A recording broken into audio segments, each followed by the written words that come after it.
key questions, what they mean in a funding application, where to find the right funder for you, and where to go for support in your project journey. I'm Liz Wallace, Parish Support Advisor for the Diocese of Truro. Today, Jane Yeomans, the Project Manager from Transformation Cornwall, will kick off talking about identifying those key questions. Then Christine Salomon, our Parish Support Advisor from the Diocese, will look at where to start with finding the funder for you.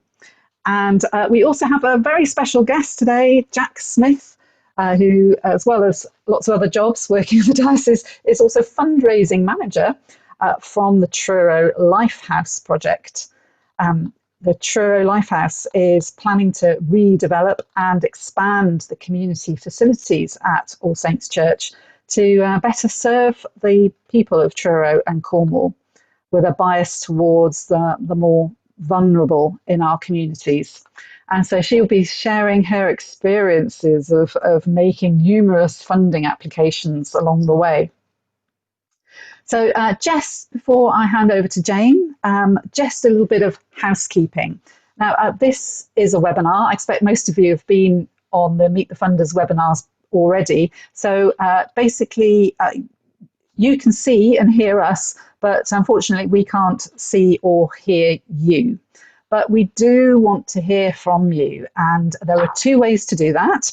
Firstly, there's a chat box at the bottom of your screen. It should be the bottom. Sometimes if you're on a tablet, it can be at the top as well, but you'll see chat there, and you can place a comment in there. I'd love to hear your comments as we go along. If you're new to this, you'll notice that it says on the two, if you click on chat now, you'll see it says all panelists. So that will just be a few of us who read that. But if you click on that, you can go to all panelists and attendees. And that means then that everybody will see your comments and questions. Now, there's also a Q&A button there as well. And if you have a question, that probably be the best place to put it, because it means it won't get lost in the chat box. So any questions, click on there, type your question in there, and we'll be answering those as we go along as well. So yeah, we'd love to hear those questions from you. You will receive the PowerPoint slides from this webinar after the webinar, along with the dates of the next webinar. So no need for you to have to write down everything that's on the screen. And this also will be recorded. So if you miss it, the doorbell rings and you have to go and answer that, we'll let the dog out. You can watch it again later. And just a reminder as well, there's going to be a drop-in surgery in 2 weeks' time, 2 weeks from today, on the 25th of November. So that's a great opportunity to come along and talk in person to Jane and Christine and ask questions and particular things that you're coming up against in your applications. So I think I've covered everything. And without further ado, I will hand over to Jane. Okay. Thank you very much, Liz. So let me just pull up my sharing screen.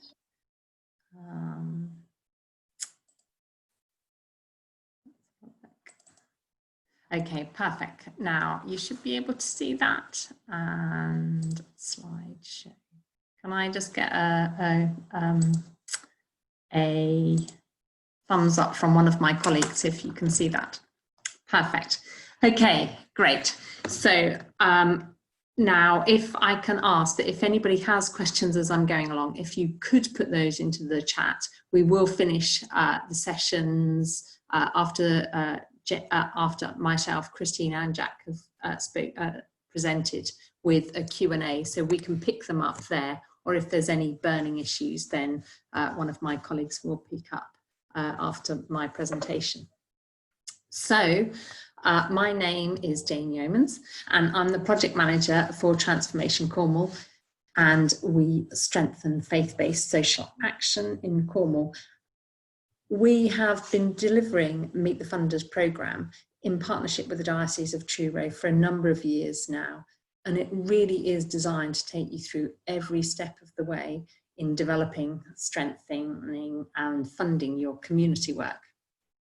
So my presentation now is designed to give you an understanding of key questions in a funding application.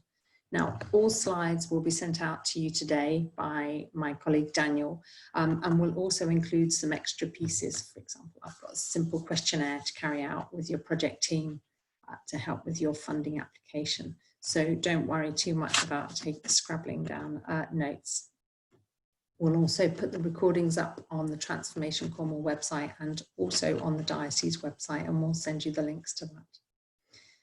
So, session overview. My session will cover the About section of your application, how to make it clear and get a funder's attention and interest in your project, how to demonstrate the need for your project to a funder, and how to give a funder an understanding of your beneficiaries and their needs, how to explain your project outcomes and outputs, and to look at the difference between the two.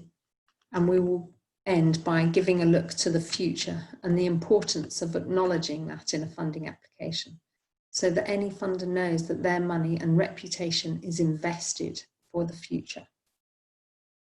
So I'm going to go through key questions in typical applications. I've not taken these directly from any single application, rather they are a mishmash, but most funding applications will ask these pieces of information. My aim is to leave you knowledgeable and confident enough to submit a funding application. So hold tight. So firstly, check the first steps. Now, I'm not going to go through this in any detail. I'm going to presume that you've identified a funder to apply and you've looked at their eligibility criteria, their application guidelines, any supporting documents you need, their deadlines for grant submissions, and also how to look through their case studies to see that they are similar to you and that those aims are the same. So I'm going to start with the About section of a funding application. Now, you'll often be asked in an application to describe your organisation and what are your organisation's main activities. So it's important here to include information about the organisation you're applying, your organisation who is applying, and not the project that you're applying for. Now, a great many funding applications will have word counts, and you can use that as a guide as to how much information to provide. So in this section, when you're describing your organisation, the word count is often, it might be 60 words, or sometimes it does an actual letter count. It's all very different.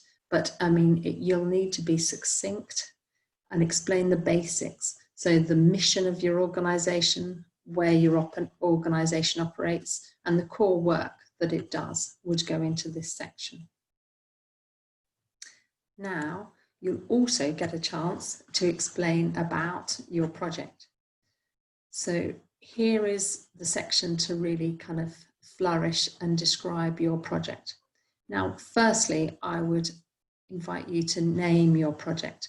And I would always recommend you here to have some fun or play around with this and make a memory. Always remember that your funder may well live in a busy urban environment and have very little knowledge of who your customers are and what's going on in your geographical area.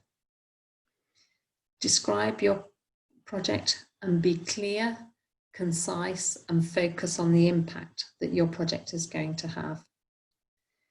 This section might also include an opportunity to describe what you're going to spend any money on. There will be a separate area for a detailed breakdown of your budget for the accountants among you, but be specific about key things that you would spend the grant on. For example, if the funding's for a lunch club, know how often you intend to run it. It might run once or twice a week or fortnightly. How many people you'd expect to attend at each lunch, and even things like, is it a lunch and pudding? Is it lunch pudding and a hot drink after? And also include reference here to, for example, food being homemade, using fresh fruit and vegetables, using local produce, using nutritious projects, for example. It can all actually give the heart and the value to your project. Now, the need for the project. When you describe the need for the project, here are my top 5 thoughts on pieces to cover. So firstly, what problems or issues do you aim to address?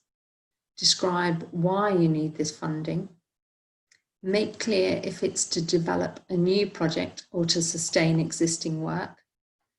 Provide examples of your track record and allude to how you first discovered the need. And we'll refer to how you discovered the need for your project in the next slide as well. Let's have a look. So, what evidence do you have for the need of your project? Now, very often this may be in a variety of things. It might have come through a single conversation. It might have come through your local partner who has a yawning waiting list for a similar project. It might be that there's a local report out highlighting an issue you're concerned about. It might be something that you're seeing in your area, or it might be something that you've spoken in depth more about with the people in need. You might also have done further work from those initial thoughts. You might have had more conversations, maybe taken part in a local meeting or even done a brief neighbourhood survey.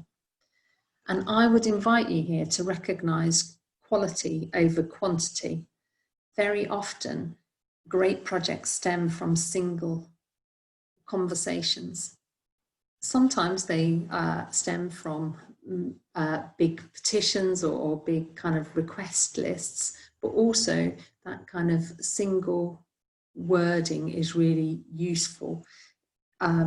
If you can include quotes from anybody who's put a request to you or put a need to you, then that is often really powerful in a funding application. In my experience, in my village, I was part of a community team that developed a fantastic skate park. And the initial idea came from a single request from a then 9-year-old. I think he's now 18. But we were able to kind of use his kind of words, and it really kind of lit the fire of the whole project.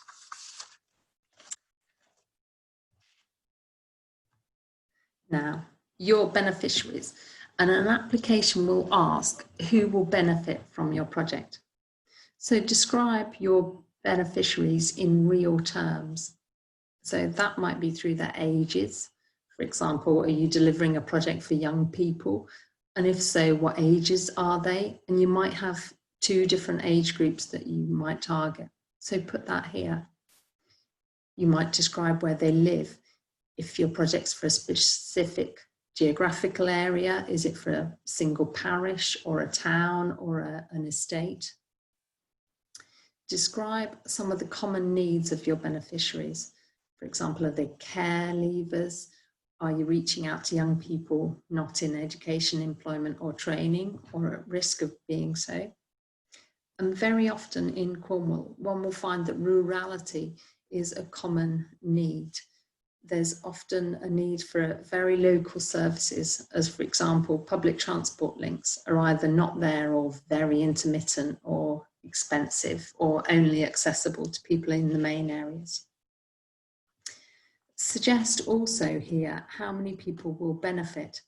And here it's quite important to pause, and you'll find that you have a lot of clues that stop you from plucking a number out of thin air. For example, if it's inside your building, you will be curtailed by the maximum number of people comfortably in it or the room that the project will run in, particularly an issue in COVID. Another clue is if there's a waiting list of yours or others, what numbers does the similar service comfortably cater to?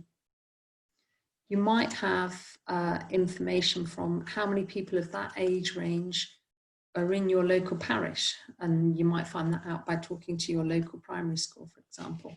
And you'll soon find that you'll whittle down a number. Again, go for quality. I would recommend going for quality and not quantity. Do a project really well for key people, and don't aim to change the world in this individual project. It might well have that in its future, but as you go forward, do concentrate on quality. Now, explain the issues that your beneficiaries face, and there is going to be some reasons why the scale is not in your beneficiaries' favour.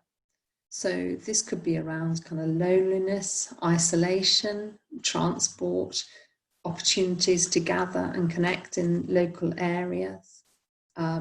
This might be poverty or lack of housing or lack of food. So explain that need and explain the impact of that need on the individuals and communities as well.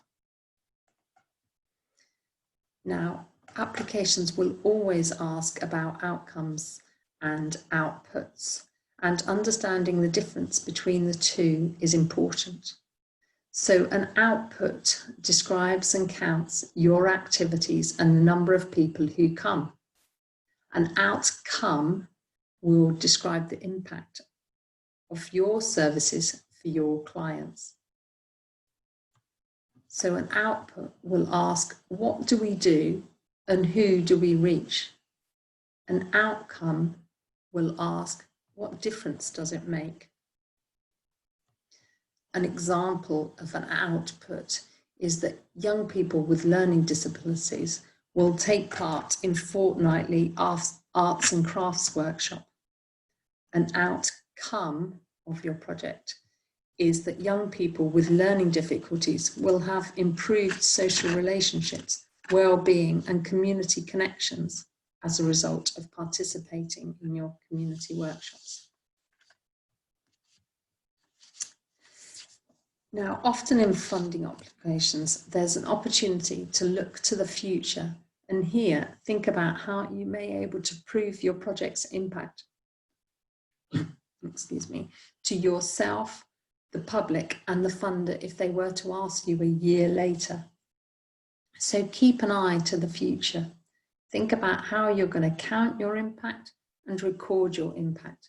So visitors' books and having regular photos are great ways to do this. You might not need to write this in detail, but you might get an opportunity to allude to future planning in your application. It is, of course, also crucial through all of your project planning and delivery. So it's a good time to think about this. Again, ask yourself, what about the sustainability of your project? And also, what will you do after this funding ends? So you might not need to go into great depths about this, but things to think about might be, for example, if you've got any plans to trade from your project. So are people going to come in and make things to sell to the community and give some of that money back to your organisation? If your application is for capital funds for your building, so look at how the money spent on refurbishing or reordering or new equipment is going to impact on your rental ability.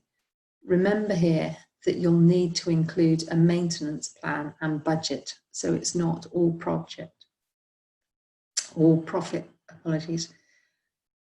So that's a rather whistle-stop tour of funding applications, but I hope it's been helpful. So I'm gonna put on my contact details. So do please get in touch with either myself or one of the team, either from Transformation Carmel or the diocese, and we'll do what we can to kind of point you in your way. Thanks. Thank you, Jane. Have we got any questions or comments from anybody about what you've just heard there. That was really comprehensive. I must admit, I always get mixed up with the outcomes and the outputs and making the right way around. So it's one of those things to try and get in your head and which is which. But that was really helpful though, because it's the the output. What do we do? What do we reach? The outcome is what difference does it make? And that's the big thing, isn't it? To try and remember in these applications. Yeah. Good, you were listening, Liz. Yeah. Oh, yeah, I've even made notes, even though you said even though I said we didn't have to make notes. It's some of those key things there, aren't they? Now, interesting about the funding, the reports. It's worth reminding. That was really helpful as well, because I know of one, and I won't mention who it was, didn't send their report back to their funder. They were asked to do 6 monthly reports, didn't send them in, and then they lost their funding. And so it is quite crucial, isn't it, to keep that in the back of your mind all the way through, isn't it? Oh, absolutely. And sometimes it can seem a little bit unfair, but actually kind of making sure that you are recording, monitoring your work will help you with any of those kind of grant reports that come back. And it is fair enough. A funder wants to know that their money and their investment in you and your project has made a difference. So it's just telling them. Yeah, that's great. Thanks. We no questions, but some comments, which is great. Thanks to Naomi. That was brilliant, Jane. Thank you. Just from this first stage, I learned a lot. Great. So did I. And thanks, Adrian. Quality, not quantity, really spoke to me. Thank you. Great. Right. Oh, hang on. There's a question in the question. Right, from Barbara. We're proposing an outdoor sensory quiet garden within our churchyard. Recording numbers will be difficult. Is this a problem? No. So sometimes it won't be appropriate to use numbers and that's a good example. I've got another example, as I say, the skate park in my village. But what does really speak to us, funder, is an image. When people are in the quiet garden, if the school comes up for a visit or something like that, that's a great opportunity to come in and get a photo. And a photo paints 1,000 words. That's the kind of thing that I'd be looking. Just be creative any way that you can show that it's really loved and used in your community. Great, thank you. Thanks, Jane. I hope that answered your question, Barbara. That was great. Right. Okay, and one final thing, that's fine. I think we've covered any questions, comments there, but if you suddenly think of one as we're going through, you haven't missed the opportunity, you can add a question later on anyway to anything that you hear this morning. Okay, so thanks, Jane. We're going to hand over to Christine now. Over to you, Christine. Thank you very much. Just let me pin my video for the recording. There we go. Okay.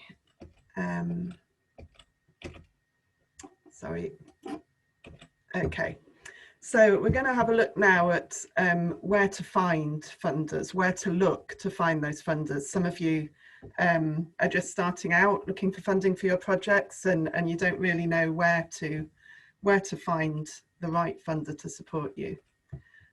So I'm going to look at a variety of different resources that you could look through to find some funders. First of all, various resources that are produced by Transformation Cornwall. Some of you may have attended our Meet the Funders main event, which we held back in March, just before lockdown this year, but it's held every year. There will be another one in 2021, hopefully in May.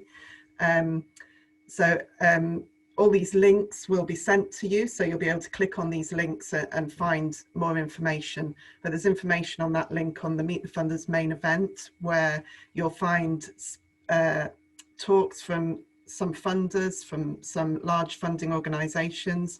You'll find all sorts of different information there about different sources of funding, including the resource document, which is an amazing document with lots of different funders listed, what they fund, how much they'll give, the kinds of organisations that they'll give money to. So you can look through that document and find some really helpful information of funders who we know have supported churches and faith-based organisations in the past.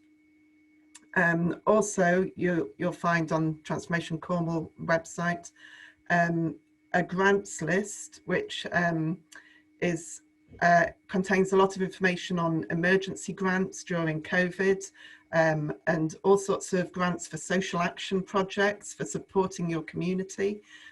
So a really good list, and it's updated every week. At the moment, some of these emergency grants go out of date very quickly, and new ones are coming in very quickly as well. So it's a really good list to keep looking at. Don't just print it out and keep it, but keep looking back at it, because it will be updated and you'll see that new funders come onto that one. So just moving on, just to expand on the grants list there, that's just a little bit of information. When you click on that link, you'll see this at the beginning. We've created this list of possible funding that might be suitable for some of our wonderful food banks, community groups, grassroots organisations and faith-based social action projects in Cornwall. It goes on to say what I just said about it being updated weekly, and then you'll find all those grants listed that you can investigate. The Truro Diocese as well, we have various resources that you can use. The Church Grants website is a really helpful website. It's kind of a search engine where you can search for different funders, but it's been kind of whittled down to funders who will definitely support local projects in Cornwall. Some of them are listed in Devon as well, but you can also click on it and look for national funders as well who will fund wider areas. And they're all funders who will support churches or faith-based organisations. This is for Anglican churches, can log into this, and you need a parish reference number, which I can give you if you don't know it. There is also a national church grants website, which you can have a look at, but the diocese has kind of subscribed to it for the Anglican churches. There's also, again, for Anglican churches, there's Funds for Mission, which is a Truro Diocese grant, which we can provide, and I'll show you a bit more about that in a moment. So this is the Church Grants front page when you go onto the website. There's also quite a lot of helpful information about searching for funding on there, as well as the search engine. There's helpful information about writing your application and things like that. The Funds for Mission, this is quite a big flow chart that you can use to look for funds for mission. Some of you may know that in the past, Funds for Mission was just a very small grant for church maintenance, and if you were to follow this flow chart through properly, on the green side there, that takes you to the Rural Churches Repair Fund, which is just a small grant for restoration or maintenance of the church. But the Funds for Mission grant has now been extended into grants for mission in your local community, small grants and large grants. So it's worth trying that and asking the diocese for that support. So some other places you could try to look for grants. The Charitable Grants for Churches on the Parish Resources website has a really good list of grants. I'll show you some examples from that in a moment, but that's definitely worth looking at. Very comprehensive list of grant funding.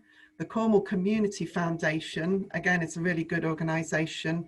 They have an emergency fund at the moment, which is worth having a look at.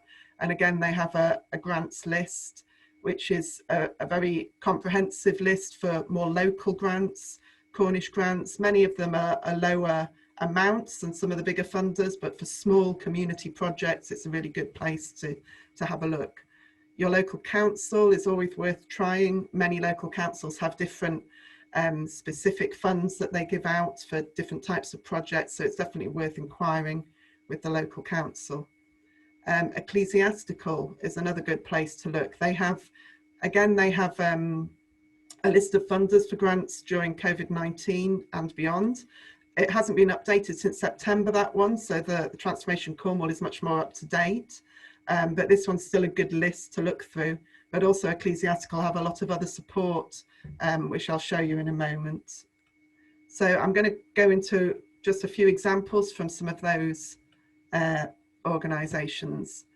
So the Charitable Grants for Churches site that I looked at, if you go into that, you can see there's all these different, this is the contents page from that site, all these different types of grants that you can find funders for. So different subjects: conservation, preservation and heritage, bells, organs, windows, community projects, environmental projects, Christian and religious activities, all sorts of different types of funders that are listed. And then if you continue down, this is just an example from one of their pages. The first one that they have under conservation, preservation, heritage and restoration is the All Churches Trust. And if you look at it, it tells you, it gives you some information about what the fund is interested in, what sort of things they will give funding for, and how you should apply, and the amounts of money that they're likely to give, and all the contact details. So it's a really helpful site. And then they'll list lots of other different funders in the same way. So it's a really useful site to have a look at. The Cornwall Community Foundation, this was the one that I was saying supports more local, smaller grants for community projects. If you go into that site, you see this sort of listing, and again, it tells you what each funder does, what they're interested in, how much they'll give, when the deadlines are, all those kind of details. So you can look through the list and find the ones that really apply to you. It's really important to look at these at the beginning. The first column here, it tells you what they will fund. It's really important to make sure that your project fits in to what that funder wants to fund. As soon as they receive an application, if it doesn't fit into their criteria, it will be rejected straight away. So you've got to make sure that you're applying to the right funder. And then I mentioned ecclesiastical, so they have that grants list, but maybe that's a little bit out of date, but it's still useful. But they have all sorts of other information as well. Top tips for fundraising, researching possible donors, how to build up a case for support, checklist for your application, the things that you need to have looked at. So that's really useful. I was just looking at their website today as well, actually, and they have some ideas for festive fundraising in your church or in your organisation, which is really helpful. They've also got a little competition at the moment, well, not competition, but a thing where you can nominate a parish to receive a kind of grant of £1,000 in a draw. So it's just a little thing that they're doing at the moment where you can get a bit of money. Finally, I just wanted to mention a few key funders. I could have mentioned many funders here. There's a massive list of different funders, but these are just a few who are particularly useful and we know have funded various churches, various community projects in the past. So the All Churches Trust, that's a really good fund, particularly for community projects, also for protecting heritage, but they have a focus on church community projects in particular. The Cornwall Historic Churches Trust is a smaller fund, but focused on Cornwall heritage, looking at the heritage of the churches. Again, also looking a little bit at community projects, but particularly with heritage, particularly with, they will help with maintenance as well, and anywhere that's of historical interest. The National Churches Trust, they support places of worship of historic, architectural and community value. So they will fund development of community facilities. They'll also fund repairs, maintenance and anything to do with local heritage. The National Lottery Community Fund is a really good fund, again, supporting community projects. If you're developing a community outreach project, a community support project, improving facilities for community work, they will support all of that kind of work. They have a focus on kind of bringing communities together, building relationships between organisations and the local community. And the National Lottery Heritage Fund, again, it's another branch of the National Lottery, which is looking at heritage and supporting heritage. So both built heritage and natural heritage, environmental projects they support as well. So that's just a few of the key funders, but you'll see in all those lists that I've highlighted, you'll see these coming up, but you'll see lots of others coming up as well. I particularly look at those resources from Transformation Cornwall, particularly that resource document, because they're all funders that we know are useful funders that people have used in the past. Yeah, finally, this is just my contact. I'm Parish Support Advisor at the Diocese, and you can contact me on the email address there, preferably at the moment, as I'm at home and not in the office for obvious reasons. Okay, we'll Thank you. there for now. Okay, thanks, Christine. Does anybody have any questions there for Christine after that? I think that was really helpful. What's great to know then is that there are videos from last year's main Meet the Funders event with the different funders. Is that what you said? You've got those on video? I'm not sure that there's videos, but there are. I don't think there are videos, are there, Jane? But there's information on what the funders, the talks that the funders gave, written on the Transformation Cornwall website there. Yeah, all of their PowerPoint slides. Yeah, and the PowerPoint. Well, PowerPoint There's no videos, but their slides and their notes. Yeah. Right, that's great, thank you. Because actually, I remember the first time I went to a Meet the Funders event, and what really struck me was the fact that the funders are so keen to hear from you and are so keen for you to apply for these funds. And they were very warm and welcoming, and actually this whole suggestion of giving them a ring before you actually start your applications is a good idea. Would you recommend people did that before they actually even started? Found the funder on these lists, definitely give them a call first. They always want to talk to people, so don't just submit your application blindly. Give them a call, talk to them about your project a little bit, and see if they support your application before you actually put it in. Yeah, definitely worth doing. Might save a lot of time, I suppose, doing that. Great. Great. Yep. There's just a few thanks there. Lovely. So no more questions for that. As I say, if you've got any more questions as we go through, that's great. Thanks, Christine. Right. So I'd like now to introduce Jack Smith. Jack, thanks for joining us today. Who's going to give us a bit of her very recent experience of looking for funders for the very big project of the Lifehouse project in Truro. So I'll hand over to you now, Jack. Thank you. Thanks, Liz. Okay, so my name is Jack Smith, and I'm the fundraising manager for Truro Lifehouse. I don't know if you know anything about it, but it's an ambitious project from All Saints Higher Town in Truro to transform their church into a purpose-built community centre. All Saints was already one of the largest community service providers in Truro, but the building is exhausted. It's being tacked onto and patched up over many years, and it doesn't have any intimate spaces, if you like, for people to unpack the problems that they walk in with. It's cold and it's expensive to run. So that's the basis of the vision, which started in 2016 and grew from talking to the community first and finding out what they wanted before expanding into this huge project that it is today. So I think it's quite funny that I've been asked to be an expert witness, because I'm certainly not an expert.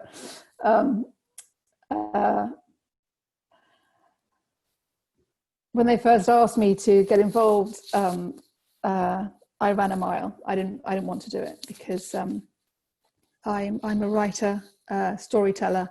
I'm not a fundraiser, but I thought the Higher Town had a really good story.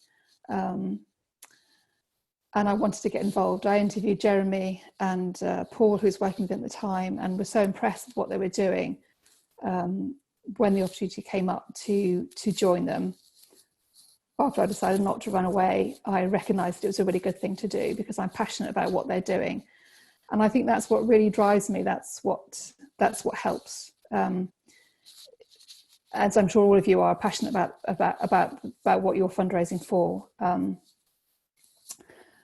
in the early days, I was really, I was lost. I didn't really know how to do it apart from just keep writing. And then Jane Yeoman's lent me this book, I don't know if you can see it, which I still haven't given back, Jane. I can see you smiling.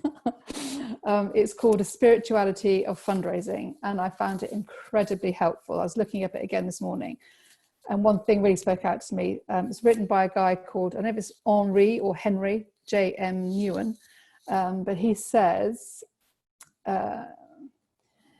everyone's notion of fundraising is a necessary but unpleasant activity to support spiritual things, which is kind of how I felt. It's necessary but a little bit unpleasant. But I discovered that's not actually the case. It can be incredibly joyful. And he discovered that it can be a form of ministry. And I think for me, telling the story of Hightown, the Life House, is a form of ministry. It certainly ministered to me, and hopefully when I talk to funders and other people about it, it ministers to them as well. And it certainly ministered to Cornwall Council, because they gave us £612,000 to support the project, and that's unprecedented. Yes, we were doing something that really helps the community, but they were very upfront about the fact that they were giving money to a church. Which is fantastic, and it gave us a really good start. Sorry, I have written some notes, but I'm not. So I was attracted to All Saints because not because it says they wanted to make a swanky building, but because it really put social action at the heart of church life, and I think that's exactly what churches should be doing, and Christians should be doing. So that was my motivation for getting involved, and it's been the driver that's kept me going. And it hasn't always been easy. Obviously, during the pandemic, it's been particularly difficult because most of the funders closed their doors, so we were put on hold. Everyone else was furloughed apart from me. So it was quite a lonely journey for a while, but the team at All Saints have been really supportive, and that really helps to have people to keep talking to about the work, to keep encouraging you so that you don't feel that you're on your own. And Jeremy, who's the vicar there, is really good at affirming me and encouraging me, and that is so helpful. To reach out and know that you're not on your own, that there is support there. And then after furlough, Beth has been working with me. She essentially works in communications for the team, but actually she's been helping me a lot with the funding, looking at smaller fundraisers. And that's really helped, just having someone to talk to, bounce ideas around. Just having that, even on a Zoom, just talking to somebody, just knowing that you're not on your own has been great. I mean, to start with, it was really difficult because, as I said, I didn't know an awful lot about fundraising. And I just thought, oh, it's fine, I'll just tell them the story because the story's so great that they're bound to love it. They'll love it because I'm really good at telling stories, and how could they fail not to want to invest?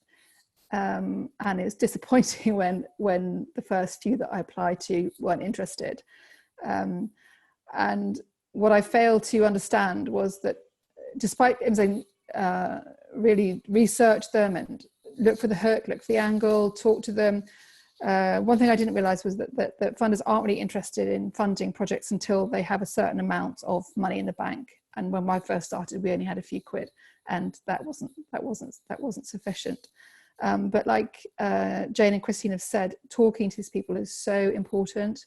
Once I'd sort of plucked up my courage and phoned them and had conversations and started discussions with them, it became so much easier. I realized that these are people who really do want to help, and no question is a daft question, and they did really help and support me through the process. And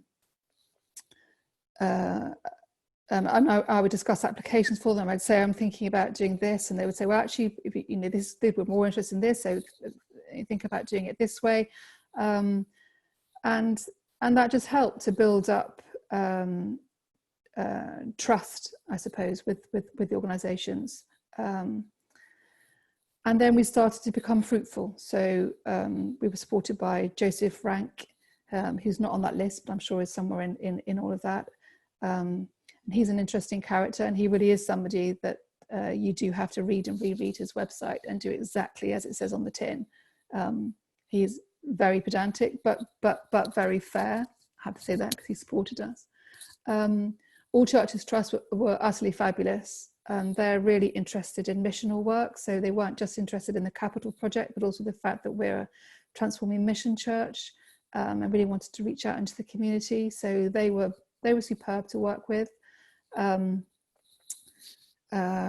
Family Trust is someone that hasn't been mentioned on that list, but it's someone you should look up, because they came to speak to us last year or beginning of this year, and they're really looking to fund organisations in Cornwall. They were surprised when they looked through the records that it had been many years before I approached them that they'd funded anything in Cornwall. And I approached them simply because I just Googled. I didn't know where to start and just kept Googling, and they came up, and they seemed like a good bunch of people to approach. And again, that was really helpful to talk to them.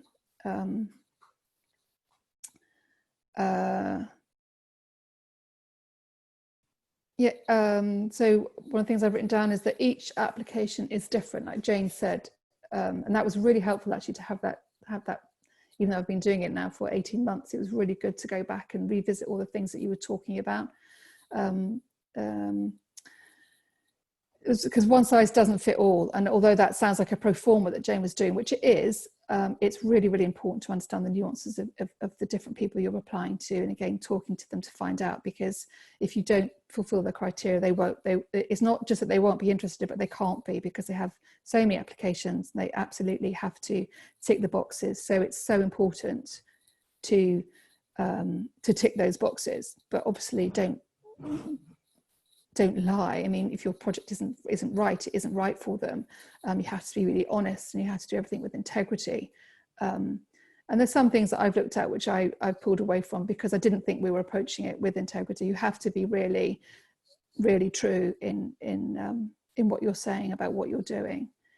And sometimes it's long. The process is long. It's tedious. It's really hard work.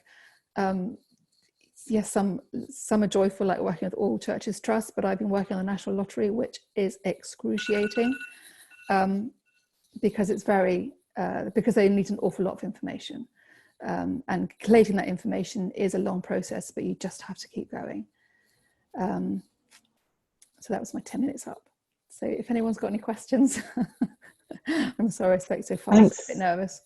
No, that was really helpful. Thanks, Jack. And do you know, as you were talking, it made me think: have we ever got a Facebook funding application people sort of friends type forum? Have we, Jane, got that? Because that would be. I know I'm in one that's like a health related one, and it's so helpful down to somebody post something like, I'm going for an MRI and I'm really nervous about it. And then you get about 30 people that all respond with how to make your MRI experience less stressful. And it's kind of, that's the kind of thing we could do with, isn't it, with this? It's like, I don't know what to do, or what is this a good thing to say, or what, has anybody tried this thing? Because that's quite useful. Some of the ones are more complicated to apply to than others, and some people have got particular ways. Am I talking a load of rubbish now, Jane? No, not at all. And I can see in the comments that Beth has said, that's a good idea. I know you're just kind of tickling my brain, my memory. And I know that at one point there was a Cornish fundraisers group. Now I can have a look and see if that is still active. But yes, I think, key here is about not doing things on your own. You need a team. For this, it's going to be a roller coaster, and that was brilliant for Jack. You're absolutely invited as what we call an expert through experience, because it's all great. Not every ask comes out in a yes. That is life, and that is certainly fundraising. But yeah, we need to kind of work together. I mean, as I say, this Meet the Funders program, we try and really be there for anything that you need. They just get in touch. There is no wrong or daft question. Yes. But reaching out to other funders and getting information and having conversations. You know, I can't bear all of this Zoom stuff. You know, we actually need to pick up the phone and be able to talk to people as well. Yeah, no, that's great. Just having a look at the questions. One coming from Claire here for you, Jack. How many hours do you work a week doing what you do for the church? Too many. As 2 days a week, so 14 hours a week, in theory. In theory. Do you find you end up doing more than that? Well, some weeks I do more, some weeks I do less. That's just how it works. I mean, sometimes there's, you know, there's a rush to get something finished, but it is the kind of job that you can't put down. It's difficult and particularly in these times when you're working at home, it's difficult to, you know, it's not like I go to an office and sit down and work and then go home. It's hard to leave. But yes, technically 2 days a week. 2 days a week, yeah. And thank you for sort of sharing that. Actually, you were quite nervous about phoning funders because, as I was saying before, you know, they do want to hear from people, but it must be quite daunting, really, to pick the phone up, isn't it, to do that? And but I'd really recommend that people do. It is daunting. I find it. I'm not the sort of person that is naturally gregarious and wants to, you know, I wouldn't naturally do that. But I found it incredibly useful. And everyone is incredibly kind. They do want to fund. You know, they do want to share in what it is that we're offering, and that's something we have to acknowledge. We're not begging, asking for money. We're asking people to share in the joyful thing that we're doing. We're asking them to be part of it. Yep, that's right. Now, there was a question too about the Henri Nouwen book. Could you remind us again what that was?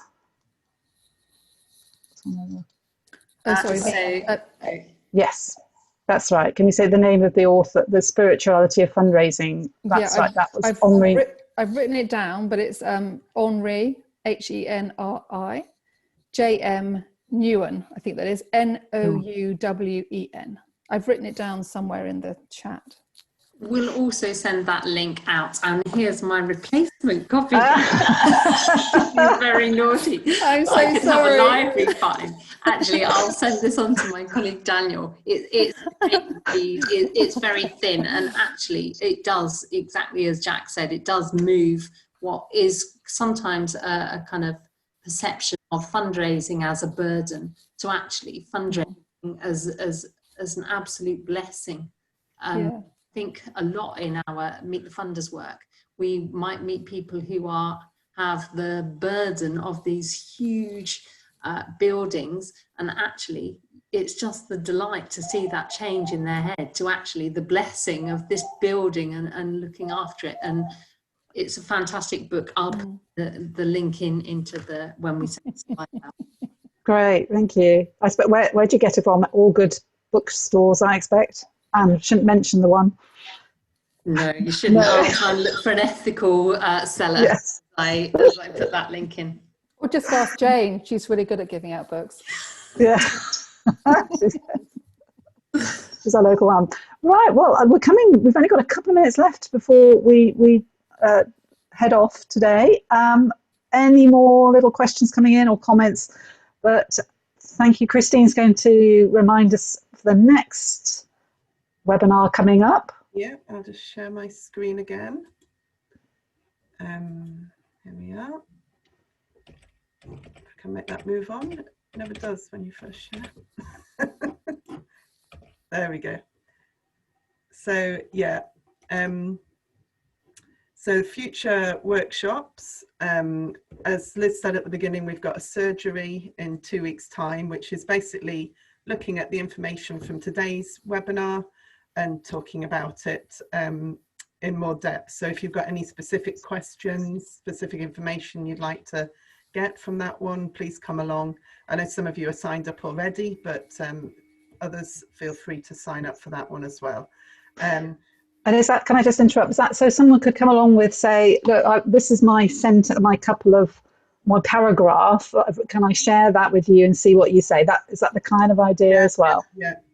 absolutely. Just come along with anything you want to ask about, and we'll do our best to help you. If it's in great detail, we might say come back to me later, but yeah, depends how many questions we have. But yeah, come along with anything and we can help you with that. Yeah.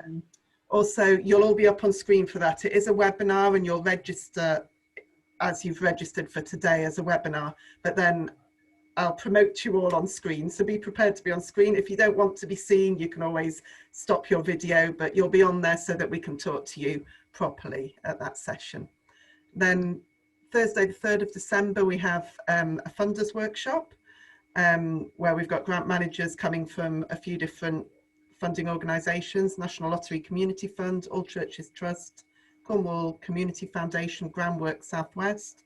They'll be there to answer your questions. They'll tell you a little bit about their funds, what they fund, how you can get in touch with them, and then you can ask your questions as well. So that should be a really helpful workshop. So do come along to that. If you want to sign up for either of those, there's 2 links there, the Transformation Cornwall link and the Truro Diocese link. On both of those links, there are booking links for those workshops, which you can click on and book as you did for today. Also on both of those sites, you'll be able to find recordings of previous workshops. This is the 3rd in our series of workshops, Meet the Funders workshops. So you'll be able to see the previous recordings, and today's recording will be there as well. Might not be until next week that goes up, depending on the workload of the people who do that. But there will be today's recording on those links as well, probably next week. Great, thank you. So yeah, I think that's everything. And those links as well, they won't have to go through the whole PowerPoint to find that. That'll be in the main body of your email going out, those links to book. Yep. Yeah. Marvellous. Well, so I think that leaves us to say so thank you very, very much to Jane and Christine and Jack for leading us in. I hope it's I found it very useful, informative webinar today. Thank you to everybody who's joined us today. And again, say any questions, please do contact Jane or Christine, or even Jack probably won't mind if you have any questions for her. So do get in touch, and every blessing, every good wish with you with your ongoing funding applications you're making right now. Hope to see you next time. Yeah, thank you. Thank you, everybody. Bye. Thank you. Thank you. Bye. Bye.